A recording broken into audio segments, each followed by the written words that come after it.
What's up, my healthy friends? We are coming into, or we're at, Christmas time, and it's that bit of the craziness where shit just gets a little bit out of hand. However, today's episode is intended to quell the chaos, at least a little bit when it comes to food, cooking, and preparing in the kitchen at Christmas time for people with challenging relationships with food. First, though, in 2023, it's my mission to coach 500 people to stop the binge eating and savage self-talk cycle so they can lose weight whilst feeling in control and without restriction along the way.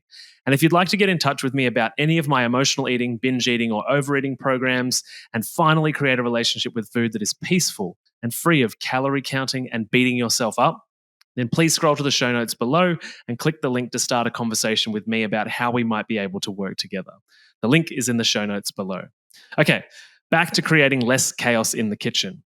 I want you to meet a successful and food famous kind of woman from far north Queensland in Australia named Jo WHITTON, whom is the founder of Quirky Cooking, which came about because Jo and her 4 children were all experiencing food intolerances. And so Jo began researching ways to improve their health through diet from the time back when her kids were very young. In 2008, she began a food blog called Quirky Cooking to share what she had been learning and the healthy recipes she was developing for her family.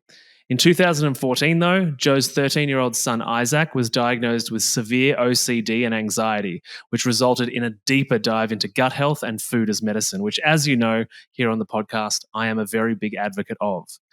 Now, not only did Isaac's mental health stabilize within months, but her whole family saw massive improvements in their health with this food as medicine gut health approach. Jo has since helped thousands of families to heal with food, sharing the principles she learned on her own journey of healing herself and her family.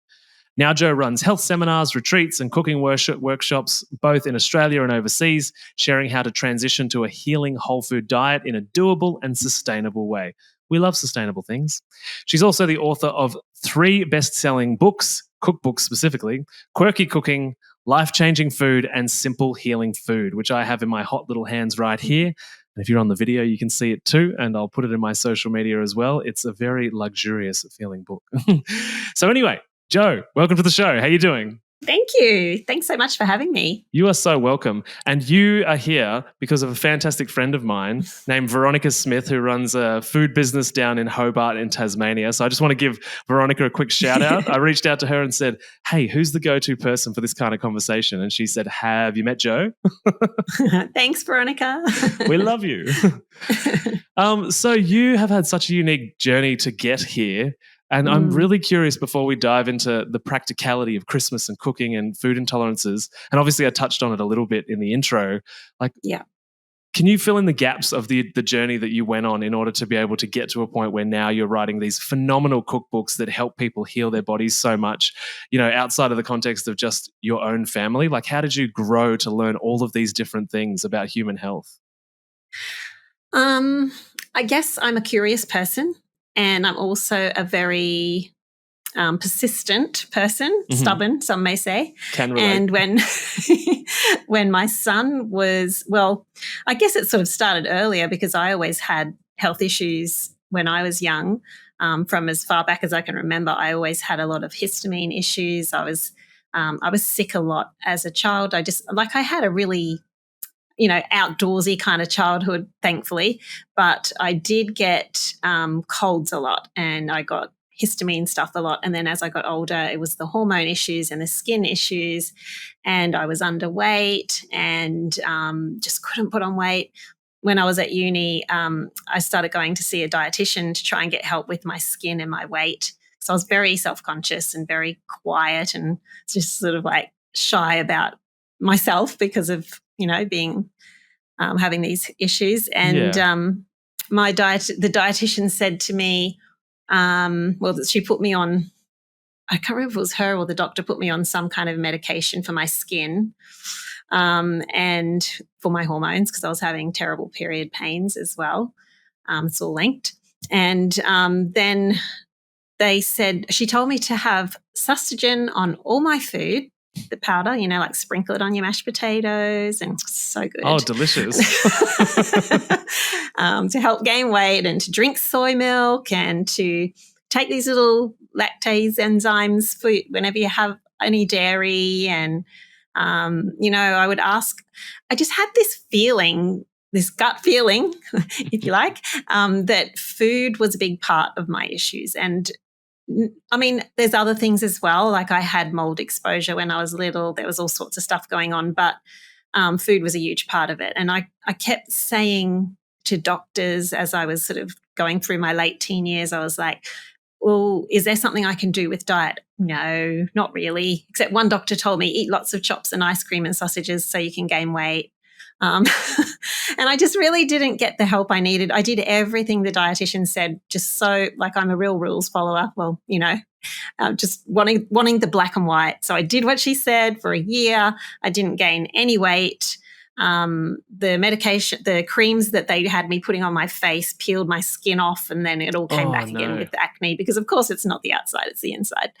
And then my hormone issues got worse. And by then I was on the pill trying to see if that would help. And, fast forward a few years, married, 4 kids under 7, exhaustion. Then they started having the same sorts of issues. And, well, obviously not the hormones and the acne at that age, but they had the food intolerances. I forgot to mention that. My little boy, Isaac, was constantly getting constipated, and he would just lay on the floor or on the couch, just really lethargic. Whenever he was constipated, it was horrible. I had 2 kids that really struggled to breastfeed because of the food intolerance type things, whatever was coming through my milk. And so it was really exhausting and stressful, and I kept trying to find the answers and not getting them. Until one day a friend of mine said, why don't you go to a naturopath? I'm like, aren't they naturopaths a bit woo-woo? Crazy hippies. Those crazy hippies. I'm like, all right, so what have I got to lose? So I went, and I was so impressed because I'd go to the doctors and I'd have all these issues, and I remember saying to one doctor, my legs are so itchy that I'm like scratching them till they bleed. And he basically told me to get a life and get over it. Oh my God. I was told to take antihistamines or take this or take that. I was never given an answer.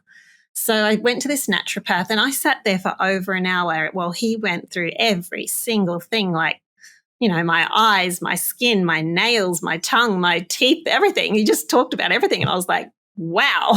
Yeah. And then we talked about food. We talked about gut health. And this was, 19 years ago. And he was really he drew diagrams of the gut and how it's affected. And I was just like, I don't know anything about this. It was really good though. And that kind of started my journey. I was also going to a chiropractor at that time who was really into natural health food and everything. So I was getting good advice from her. And it all just started to mesh. And I was like, this makes sense. All my life, I feel like I've been asking these questions. Can food make a difference? I've been told, no, it's genetics. No, take this medication. No, put this cream on. No, take this pill.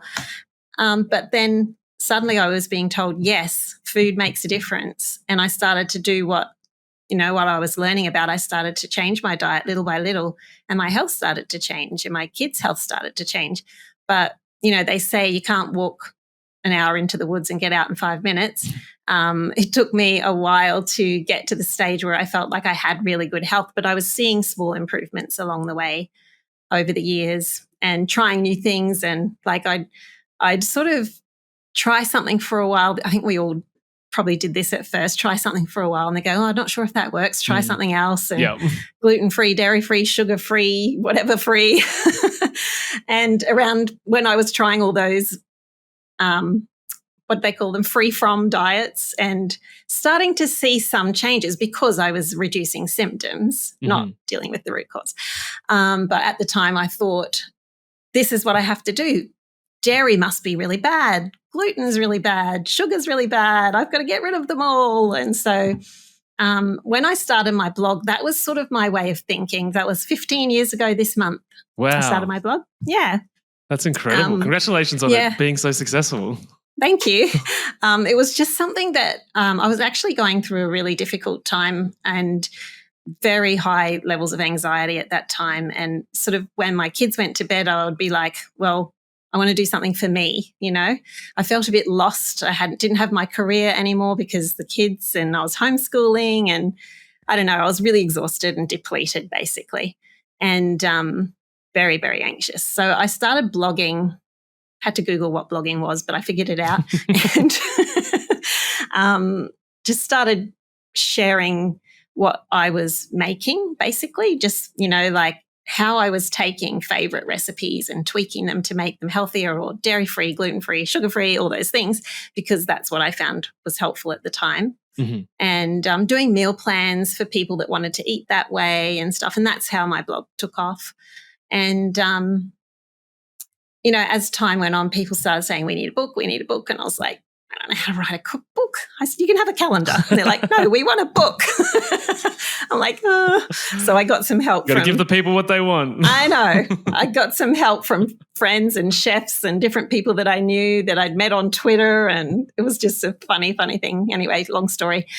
So I started writing the book. And around the time of when I was writing it was when Isaac started to go downhill really badly.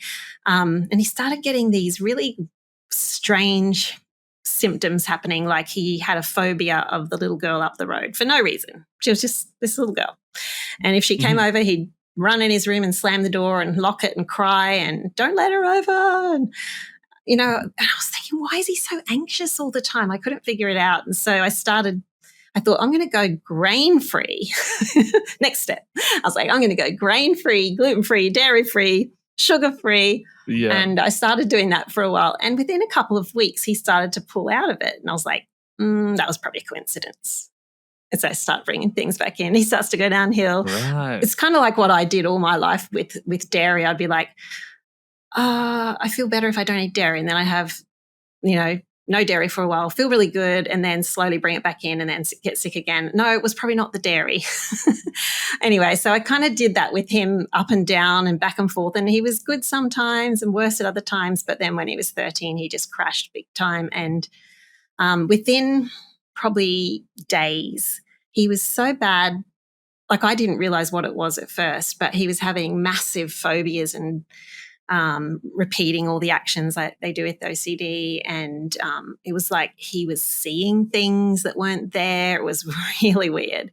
And it got to the stage where he couldn't feed himself. I had to spoon feed him at 13. He was very scared of rocks closing in on him and like sort of claustrophobic.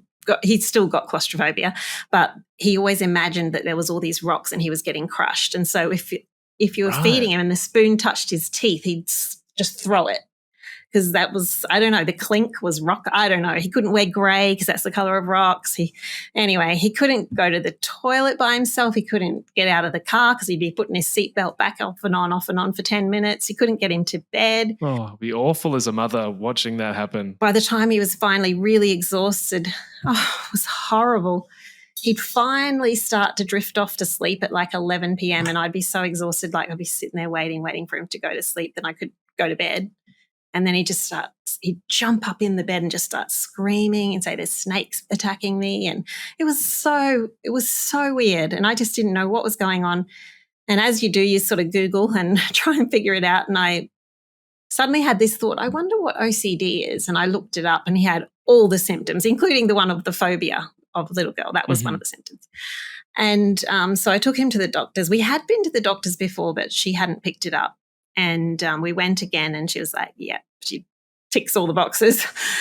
So we were told he needs to go on to medication, antidepressants, go and see a psychologist, all of that kind of thing. And I was like, he's only 13. I don't want him on antidepressants. And she's like, oh, it's fine. You know, people are on antidepressants all their lives. It's okay. And I'm just like, I said, look, we were both sitting in the doctor's office sobbing. And I said, he can go on them for now, but I'm going to work on this naturally with health, with diet and stuff and see if I can help. And I just want to get him off antidepressants as soon as I can. And the doctor was kind of like, she sort of looked the other way. And I was like, okay. So thankfully, with all the health seminars that I speak at, I knew a lot of really amazing natural health practitioners and, educators. And so I started ringing them, and so got some help from them. And basically we went on to the GAPS protocol. So did lots of research and decided that GAPS just made sense to me. It's, for those who don't know, it stands for gut and psychology or gut and physiology syndrome. And it's a protocol that helps to heal the gut, like leaky gut. It helps to like just balance the microbiome and get that all, get the good bacteria in there and everything working properly with your nutrition, with your digestion. And just it's deep nutrition, basically. It's traditional, densely nutritious foods, and you just get as much of those dense nutritious foods in as you can. Get rid of the foods that are really difficult to digest and that slow down the healing. So the sugars and the starchy foods and the refined foods and all of that kind of thing.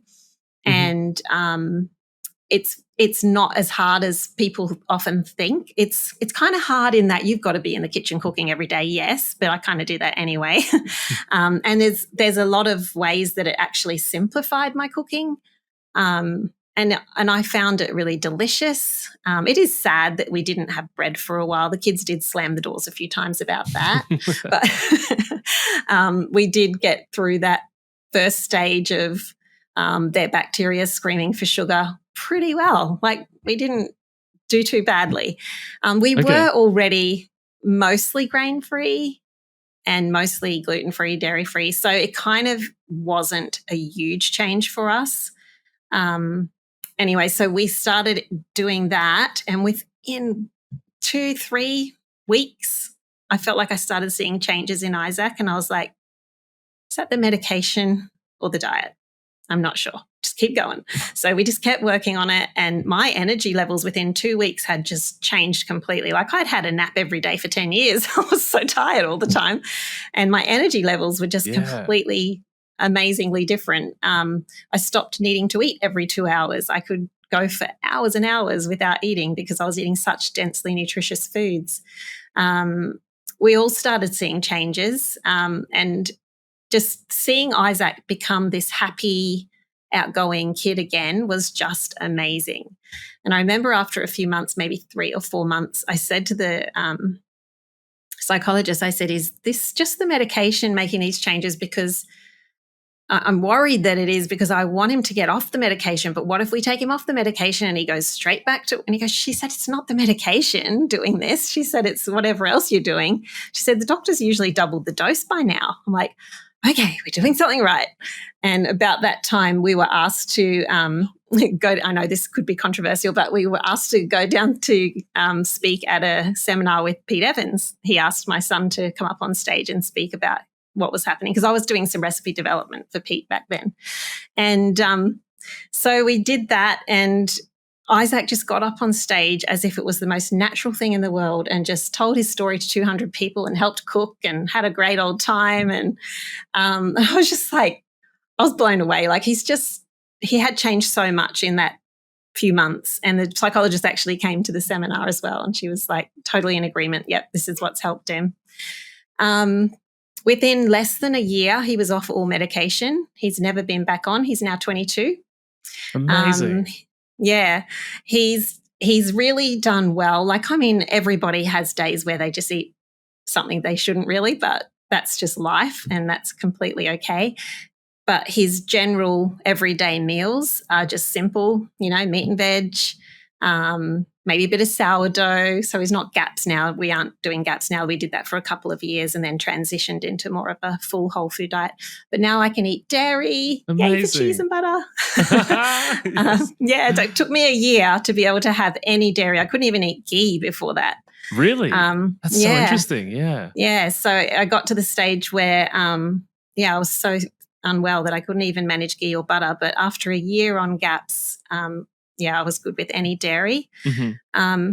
But the kids have really benefited from it. They've really learnt to look after their diet, and sometimes some better than others. But Isaac definitely has learnt the hard way that what he eats really affects him. And even now he'll say to me, oh, Mum, I've had a bit too much sugar, or I've had a bit of vegetable oil when I'm out or whatever, and I'm feeling anxious. So they know And also he gets the skin breakouts. So that helps, because, you don't want that when you're a 22-year-old. Yes, totally. So, when you get a reminder on your face, it's very confronting. So it's a good reminder. He's just really, really, really learned from it, and he loves to share, his story with others. And I often have parents contact me and say, I've got a child with massive anxiety issues or OCD. They won't listen to me about the importance of food. They won't listen to me about, they need to hear it from someone else. They need to hear it from someone young. I'm like, give us a call. And Isaac gets on the phone and has a chat to them. But yeah, he's helped lots of kids. And it's just really lovely to see him taking all the kids taking responsibility for their own health. But that was such a huge, horrible journey, but it became such a beautiful thing for our family. Yeah. So that was the short version. Yeah, of course. There'd be so many more layers to that story. Yeah. I mean, we're summarizing many years, if not many decades, in a very short period of time. There's a bunch of things in there that really ring true. Well, firstly, we love Pete Evans. He was on episode 68 of the podcast, ages before COVID, when we did it in person. Like, he flew down to Melbourne and we hung out, which was really cool. Oh, that's cool. Yeah, and then, sort of obviously the world decided to hate Pete Evans for a while. Yes, that's right. So, no, I'm definitely a fan of Pete Evans. Been meaning to catch up with him again soon. But nice. Something you said in the beginning there, literally I had a conversation yesterday with two of my clients. One had breast cancer 30 years ago, and one has a family member with breast cancer now. And both of them had the exact same experience 3 decades apart, which is that the doctor of both of them in their cancer journey, they both were sort of holistically inclined or naturally inclined and asked a question about nutrition. And obviously the one that's got a family member experiencing it now, they're obviously a part of my world. So they're very holistically inclined and said was, in both scenarios, what about nutrition? And they were both given the same answer 3 decades apart, which is food doesn't have any impact on cancer. Wow, you think by now. Yeah, right. Like, I mean, I personally know that from working in a cancer hospital and hearing people say that, and me asking the question of different people. I just got to a point where it was fun for me to collect data on my fellow doctors by asking them these questions. But it's crazy that even 3 decades apart, with everything that social media and the internet has provided us, that we still have doctors that are not thinking differently or even asking the question. And to me, it seems so basic. It's like, okay, let's go back to like grade 5 science. What makes a human? The food you put into it. The end. Like, it's like you can take a little pill and it's going to change everything, but everything else you put in your mouth doesn't make a difference. Yes. Oh my God. I mean, I can get on this bandwagon for days. Yeah. But I do have a good ending to that story. Because the same doctor, when we went back 6 months for a 6 months check, and he was just like powering through his CBT training, like they were skipping whole sections, and he went back for his checkup, and she's like, "What?" And she's like, "Get the doctors in, student doctors, come here, listen to their story, listen to what they're doing." She bought my cookbook for all her staff, so there you go. Oh, she's still a good friend. Good. That's a good turnaround. That's absolutely a good turnaround. And that's the interesting thing for myself as a scientist, and you said you described yourself as a naturally curious person, and I reflect on my childhood and teen years and life, and I'm very similar.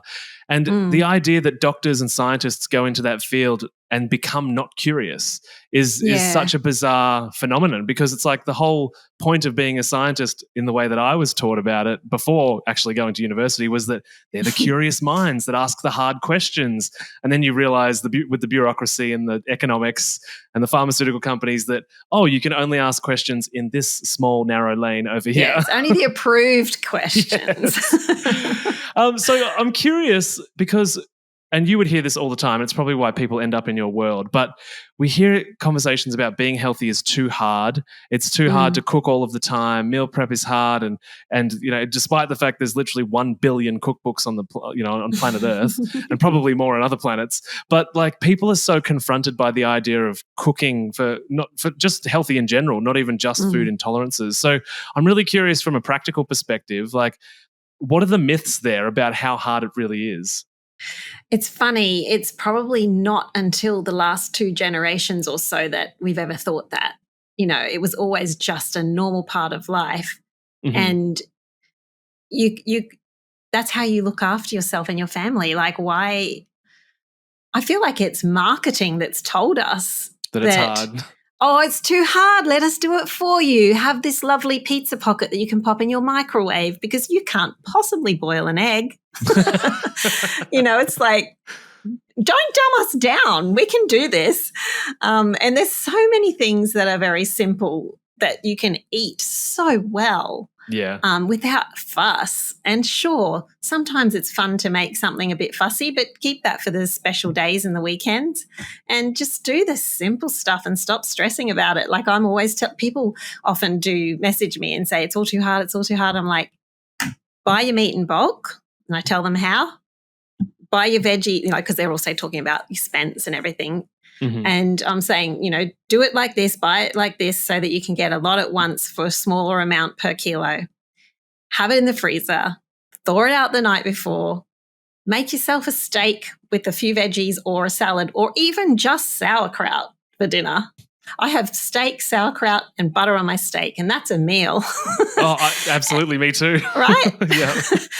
Breakfast, lunch or dinner. Yep, completely. There's so many simple, like I'll just list a few things really quickly, have this or this or this, and they're like, because I think people get the idea that you've got to be making something like a recipe for dinner. It's like, no, just chuck a piece of meat on the pan and have whatever veggies you can find, even if it's one veggie. Well, and depending on your intolerances, it's as easy as one spice to make it interesting. Like it could literally be onion powder, literally makes everything in the world better. So reliable. Smoked paprika, come on. Yes.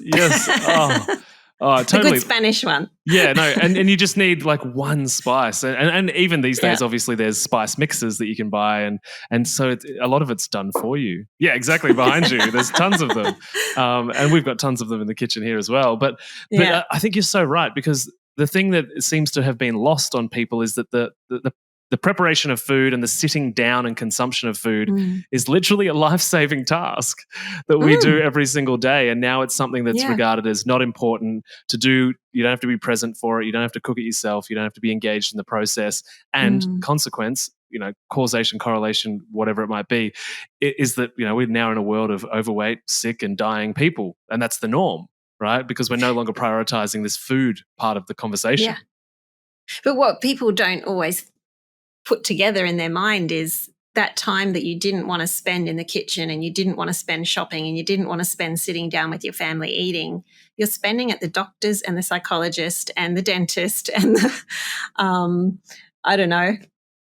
health coach. Yeah. And you could just be doing it simply in the kitchen. Oh, completely. And this is one of the conversations that comes up when I talk to people about the services that I provide because prevention is really hard to sell because it's like statistically different groups of people will spend way more money on their health journey later in life, tens of thousands of dollars, and not just on the medication, but all of the other services they need because they're not as fit anymore and their joints don't work and they might need a walker or they might need things installed in their home. And it's this number just accumulates. And so it's like, sure, maybe being healthy it can be a little bit more expensive in the moment, but not as expensive as spending the rest of your superannuation on not dying tomorrow. Exactly. So anyway, I'm on my soapbox. No, totally agree. But coming into Christmas time, so food intolerances are so normal. It's obviously normal, especially in Melbourne and probably around the world. But I know Melbourne's a very health conscious city in the context of cities in the world. But like everywhere you go, there's vegan options, there's veg options. If you're in a really decent place, there's FODMAP options. So coming into Christmas with families that are starting to deal with all of these different requests from their kids, from their kids' kids, like how do we prepare for Christmas for food intolerances? Yeah, I was thinking about this because I grew up in a Texan family. My parents are Texan. I know I don't sound like it, but I was born here. And Christmas was all about sugar, right? Sugar and fat. So like the first thing we ate in the morning was probably things out of our stocking, like lollies and candy canes and chocolates and that. And then we would sit down to a sweet breakfast like cinnamon scrolls with icing and, we would have all homemade, but still all there was so much sugar. And my mum, bless her, I love her pecan pie, but I can only eat like one bite because it's so sweet. Just growing up in a society where that's the norm is really hard for when you start changing your diet and you start going to family dinners and parties and Christmas, and you're the weird one. That's where the name Quirky came from, by the way, because I used to always be the weird one and the odd one out. So I used to get called Quirky, so quirky cooking. So I started bringing healthier options to Christmas and to family things, and I'd get a lot of eye rolls at first. But my secret is to find or develop really delicious versions of things that people love that are made with healthier ingredients.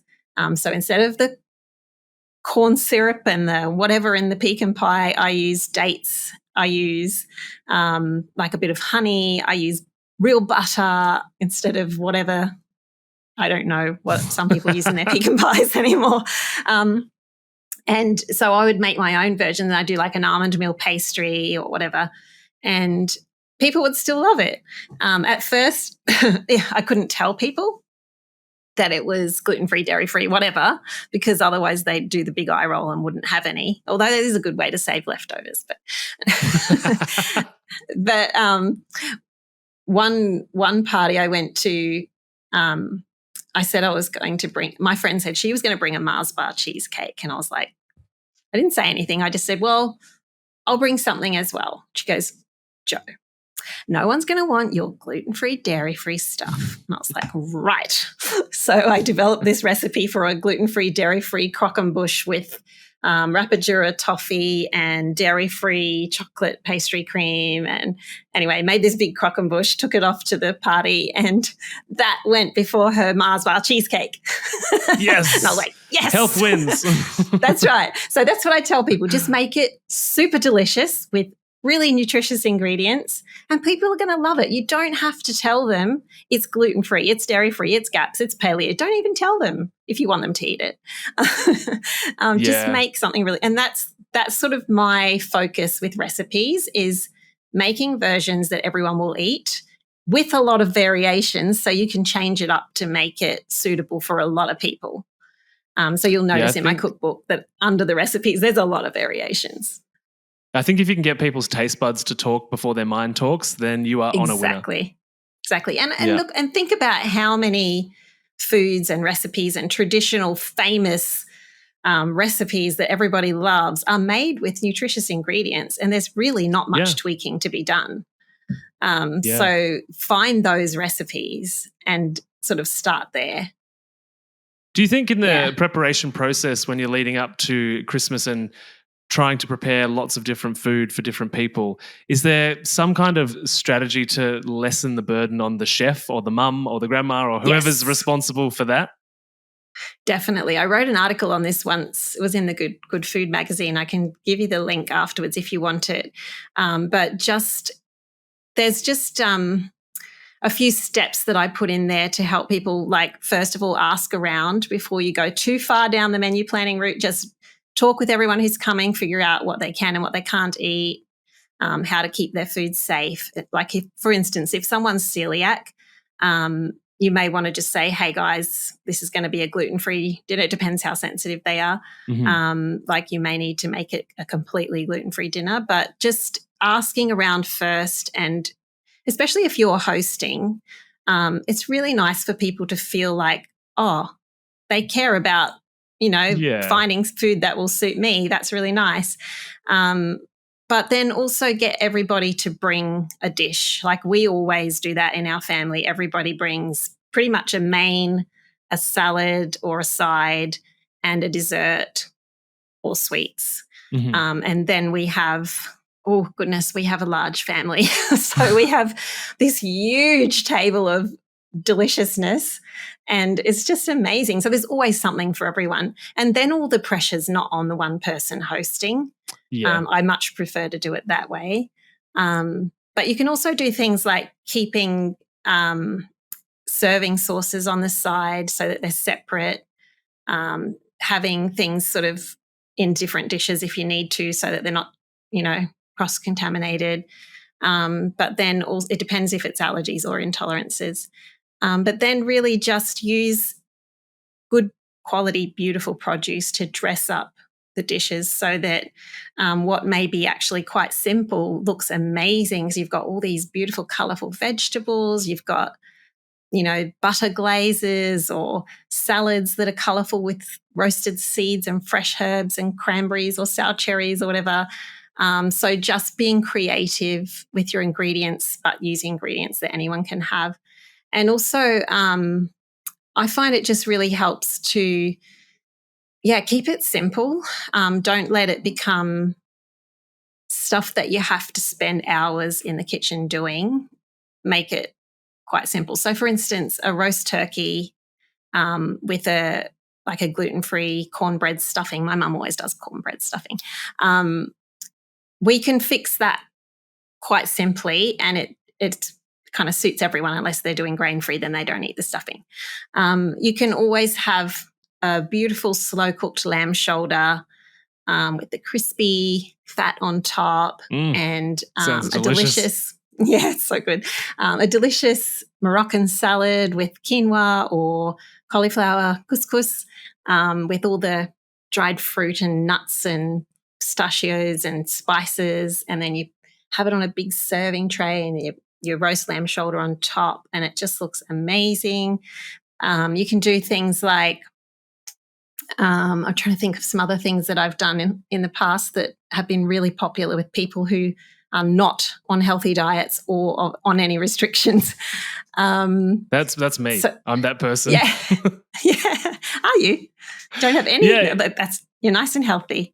Yeah, well, that's interesting as a nutritionist for myself that most people get into this world because something wasn't right for them. Yeah. Whereas right. I got into this world out of anger at the system that I was working in as a cancer scientist. That's so interesting. Yeah, I was just like, people are being lied to, and then begun my journey being branded a conspiracy theorist. Oh, well. The nicest people are. I was going to say, yes. Just as you mentioned before, I had another conversation just this week with a client who's actually in Queensland too. She's just grown her first vegetables. And when you were saying get good produce, I think something that is often missed in the conversation about eating healthy in general, but also at Christmas time, is that often we want to go towards foods that are sugar loaded because we want to feel indulgent and we want our palate to be satiated, not just our stomach to be satiated, but our palate. And what comes from really great quality produce and homegrown stuff is the flavor of the actual vegetables is much higher, and so the flavor and the palate is much more satisfied and less likely to go looking for sugar and those other things that are likely to contain the things that you're intolerant to. Yeah, totally agree. And if you're buying like beautiful fresh asparagus or Brussels sprouts, I know that's a controversial vegetable, but it can be made very delicious. And I can help with that. If you're buying really fresh, seasonal, local vegetables and preparing them in a way that's not cooked to death, it's just such a delicious thing. And especially if you've got good fats with them, like butter and more butter, and good even simple things like really good quality salt and pepper. Like I find people will say to me, like I'll tell them about the importance of meat stocks for your gut health, and they're like, oh, but I made chicken broth and it was disgusting. And I'm like, well, how did you make it? And usually people overcook, really long cooking. They don't have good salt. They don't have good pepper. They have some pepper off the supermarket shelf that's come from India 3 years ago. I have local pepper that's seasonal. They have, maybe chicken that's 4 weeks old from Woolies instead of a free-range chicken that's run around and gotten more and more tasty with age. So just simple things like that make a huge difference to flavour. And chefs know this, and they use these tricks. And if you know anything about French cooking, they use a lot of butter or duck fat, and that's where you get the flavour. So you don't have to have heaps of sugar and bread and starches. You can have really simple meat and veg kind of meals and just get so much flavour. Yeah, I totally agree. My sister's actually a head chef, and Ah, she works in the countryside in country Victoria. And yeah, when she started her last job a couple of years ago now, she did the whole going to go meet all the farmers in the area and figure out what's awesome. around. And whenever you see that either written on a menu or you ask somebody at a Hmm. restaurant, like, how do you source your food? And you hear an answer like that, it builds my confidence. There was somebody just Yes. recently in the area that I've moved to that was promoting their meal delivery business. They just started up. And I was probably the annoying person that was like, I've got about 10 difficult questions for you. And did they pass with flying colours or no? No, but I also appreciated that they were Oh, in the start of their business journey, and many yeah. chefs are also not conscious of this kind of stuff, Mm, generally speaking, in the yeah. sense of like what vegetable oils do to your gut, and what the sugar and Hmm. marinades do, and all of the color additives, and a lot of people are very Yeah. new to that. So I'm hoping that those Yeah. questions possibly invoked curiosity that Oh, will later yeah. lead to, Yeah. to Yeah, something. definitely. But yeah, I think if you can find restaurants and suppliers and stuff that have gone out to the farms and communicate with the people Yeah. around them for the food and nutrition or the food and produce that they bring into the kitchens, like, you're on a winner. Oh, definitely.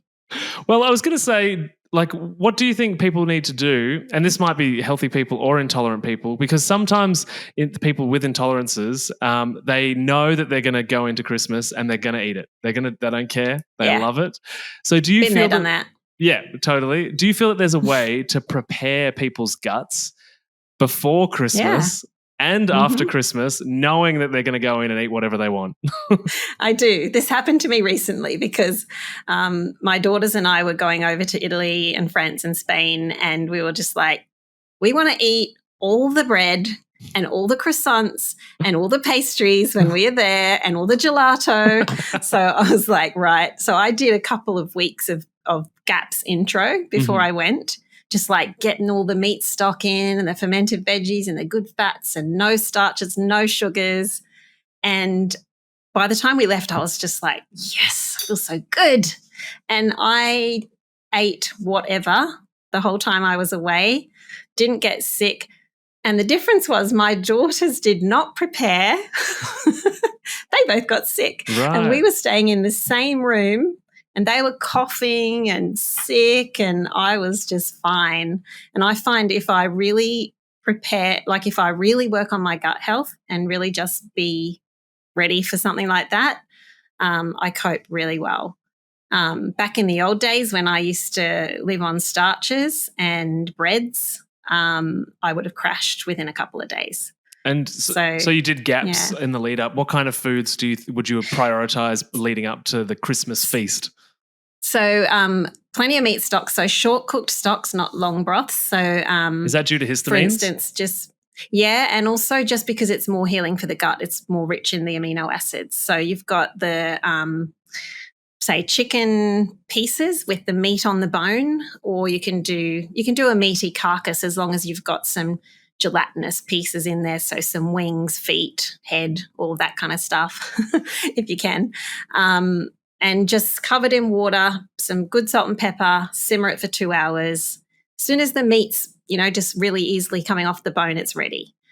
Same with beef, lamb, pork, fish. As soon as the meat's coming off the bone, it's ready. So the beef, lamb sort of ones, they're more like 3 to 4 hours.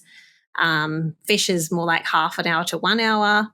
And then have stock with every meal that you can, like as much as possible, have stock based meals like soupy kind of. I know it's hot weather. Well, at least it is here. Sit in the aircon and drink your stock. Um, so just having the stock throughout the day, and trying to get that in as much as possible in meals and drinking some. Also, the sauerkraut, homemade or bought, that's a good one in the fridge section, not on the shelf because Mm, that's been, pasteurized. yeah. Um, if you can get raw dairy, yay, but probably most of us can't.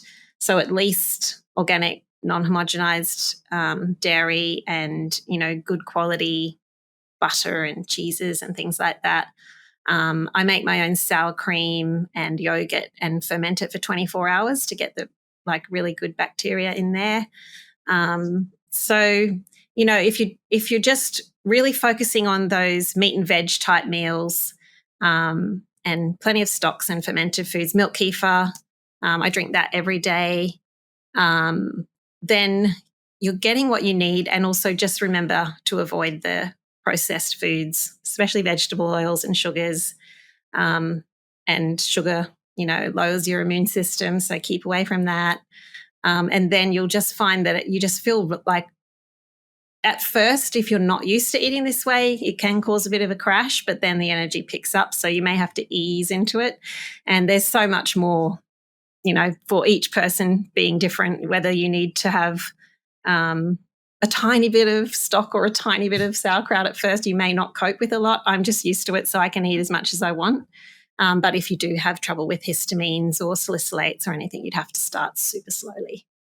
Yeah, I'm glad you brought that up, because that's something that I always tell clients when I introduce them to fermented food. I literally say teaspoon to half a teaspoon. Start really slow, because you might be running to the toilet very rapidly. Yes. It's funny, isn't it? When we first started GAPS, that's what happened to me. We went, I was like on week 2 of GAPS, and I wasn't supposed to be having fermented food yet. But I went down to Melbourne for a seminar trip. And do you remember Brothel that was down there? Matt Stone's, I think it's Matt Stone's, yeah. And I was like, it was around the corner from me. I was like, yay, I can have broths. And I went there, and they stuck a big spoonful of kimchi in my broth. Oh my goodness, that was not good on a day that I was doing seminars. Oh dear. So yeah, if you're not used to it, go slow. And coming out the other side of Christmas, would you just advise exactly the same thing, to rebuild the gut from any damage that's incurred? Yeah, I would. A lot of people do in January sort of do a bit of a cleanse. And when I say a cleanse, I'm not talking about celery juice and kale smoothies. I'm talking about protein at every meal, good fats, plenty of meat stocks, organ meats. That's the kind of cleanse I do. So, yeah. I'm on board. And charcoal if you need it, which it's an hour away from food. That helps for sure. With the with the things that you shouldn't have had.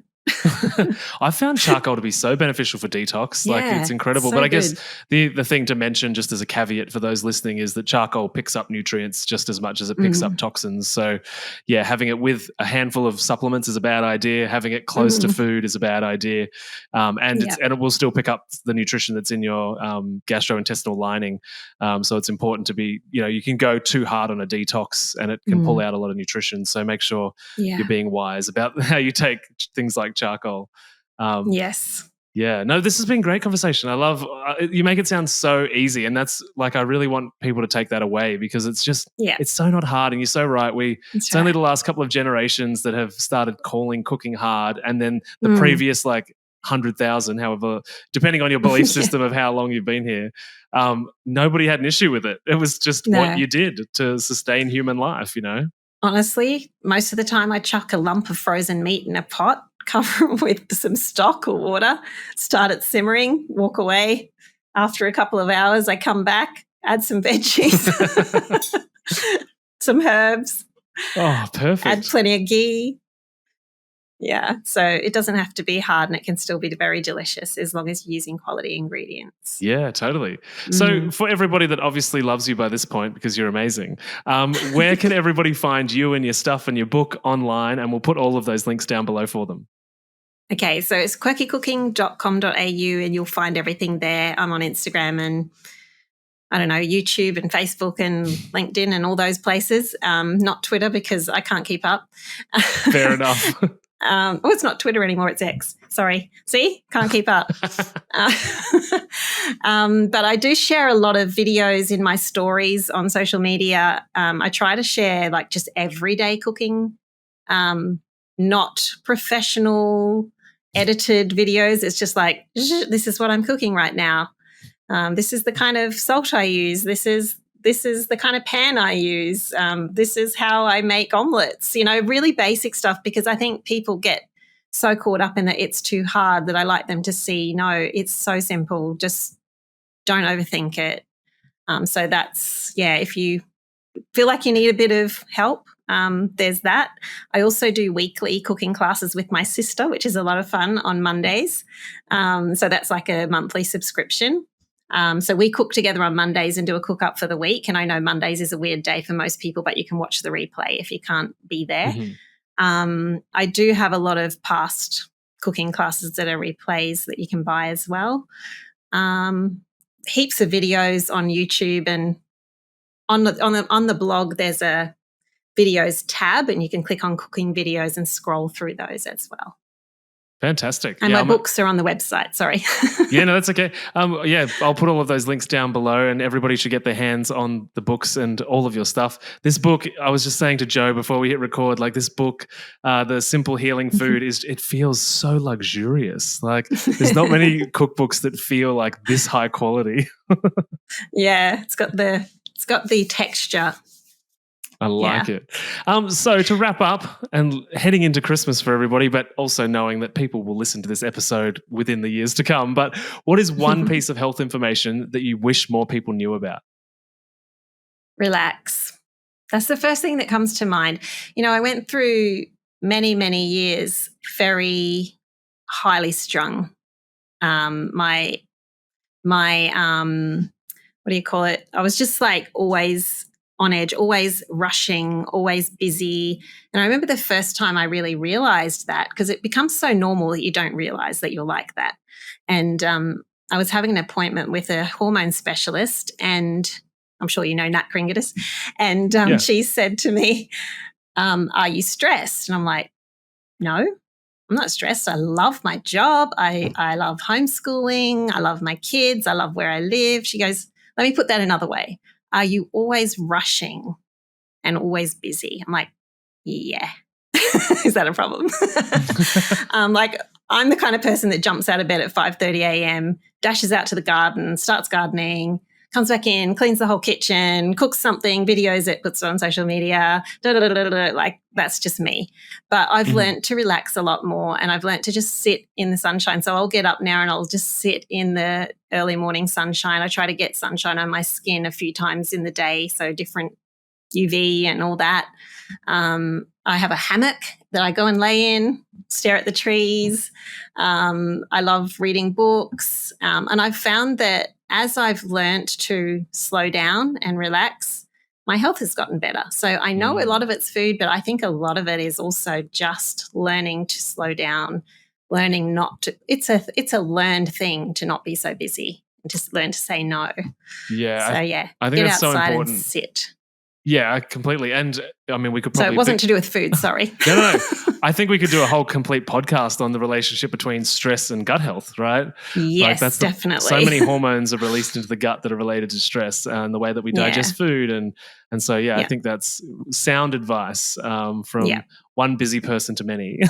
Yes. Anyway, just Jo, sit down. Thanks so much for hanging out on the podcast. I really appreciate your time.